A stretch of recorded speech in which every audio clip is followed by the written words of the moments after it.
Assalamu alaikum and welcome to Online Smicha.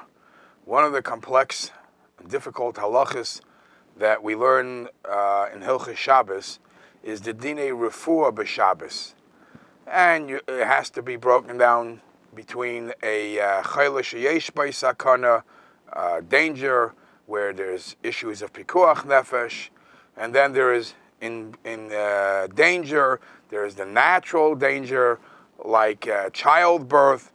There's many halachas that are associated with that.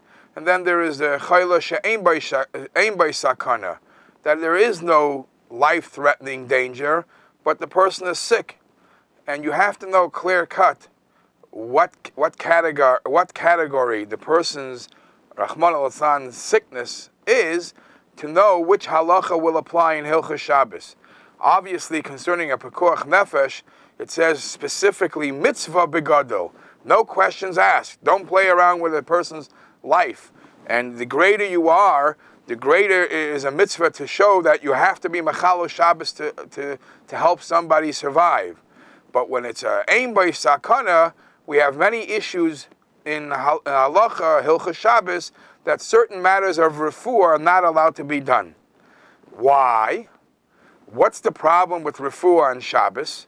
So it's an extension to the malacha of toichen, grinding. One of the lametes malachas is grinding, and the way medicine was made, or is made, is they would grind herbs, different ingredients that creates the medicine.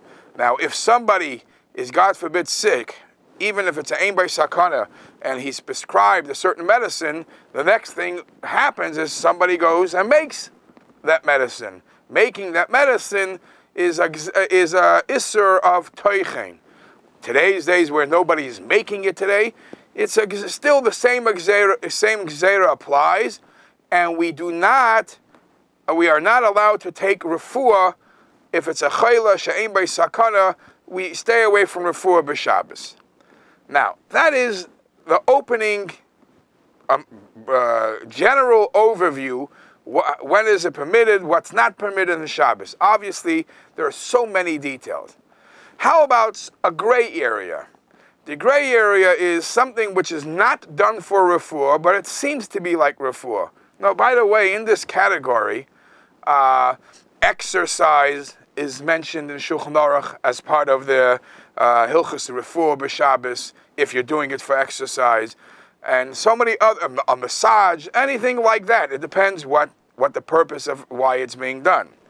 So there is a din in Alter Rebbe Shulchan Aruch, Siman Shin Chav Ches, Seif Mem Beis. Says the Alter Rebbe, Ein lo yisin min saraf, hanikra mitztechi. You're not allowed to chew some type of herb or bark or something like that.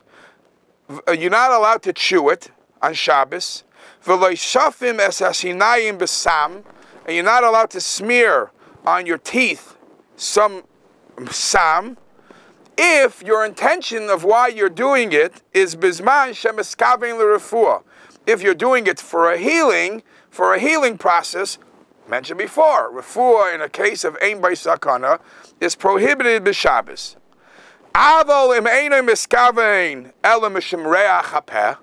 If, however, the only reason he's putting it in his mouth is because he has bad breath, and the way to change it and make it more pleasant, he chews on this type of food, or this type of herb or whatever, to have a better odor, a better breath, smelling breath, then it's not a question of refuah, you're not healing, it's a question of hygiene, it's a question of something else. That's not asur b'Shabbos. And to chew on something like that, to have a better feeling, a taste, or smell from your breath, mutter.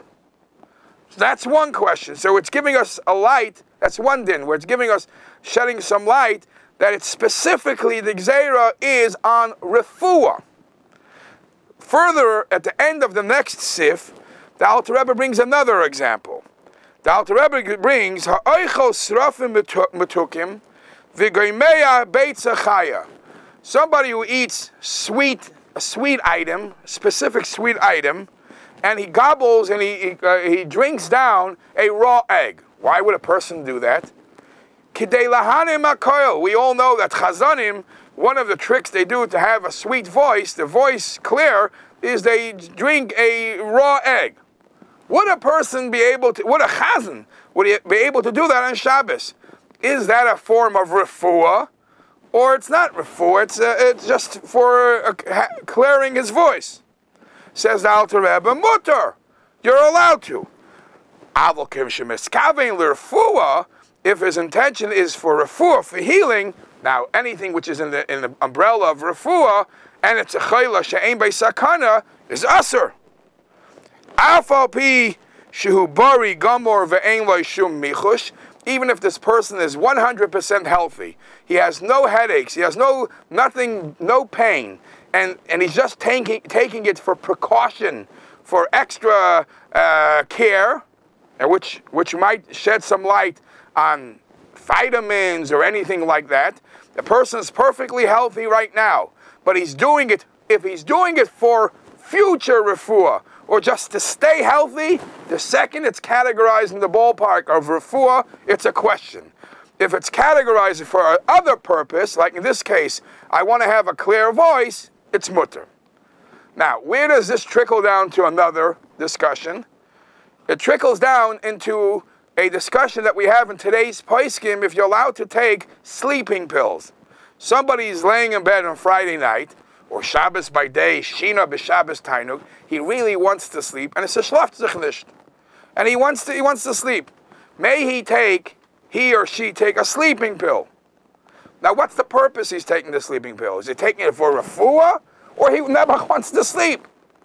Obviously, it has nothing to do with refuah, it's a schlaft sich nicht. He wants to become drowsy, he wants to fall asleep.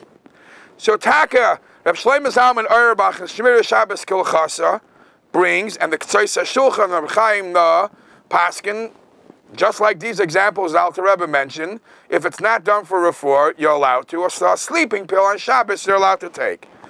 Dayan Weiss in the Shalos Shuvas Minchas Yitzchak, however, Paskin, since it's taken in a way like a medicine, it's like a pill or something like that, and it has some form of healing, perhaps a sleeping pill is something that people should refrain from taking on Shabbos because it's too close as a form of refuah b'Shabbos.